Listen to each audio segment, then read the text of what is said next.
seeing both your ABS light and VSA light on. Don't panic. In this video, I'll show you exactly how to test, fix, and reset both lights, in just a few minutes. And no, you don't need a mechanic. Let's fix it. Step 1. Check the brake fluid level. Open the hood and locate the brake fluid reservoir. If the level is low, top it up to the max line. Use the correct brake fluid, usually .3 or .4. Low fluid is a common cause of ABS and VSA lights. Step 2. Clean the ABS wheel sensors. Go to each wheel and find the ABS sensor near the brake disc. Dirt, rust, or debris on these sensors can trigger warning lights. Wipe them gently with a cloth or soft brush. Also, check the wires. If they're broken, the sensor won't work. Step 3. Check ABS and VSA fuses.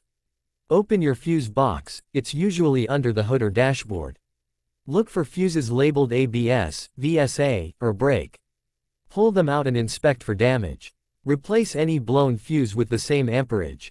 Step 4. Reset the system without a scanner. Option 1. Battery reset. Disconnect the negative battery cable for 10 to 15 minutes.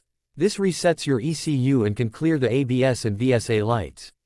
Reconnect the cable, start the car, and check the dashboard. Option 2. Key cycle method. Turn your key to the on position, don't start the engine. Wait for the dashboard lights to go out, then turn it off.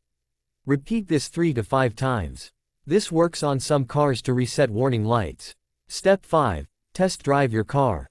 Take a short drive. Press the brakes at low speed to see if the ABS or VSA light returns. If it stays off, you've fixed the issue. Still seeing the lights. If the warning lights return after reset, the problem may be in the ABS module or hydraulic control unit. In that case, it's best to consult a certified mechanic. If this video helped you fix your ABS or VSA light, tap that like button. Subscribe now for more easy dashboard warning light fixes and DIY car repair tips.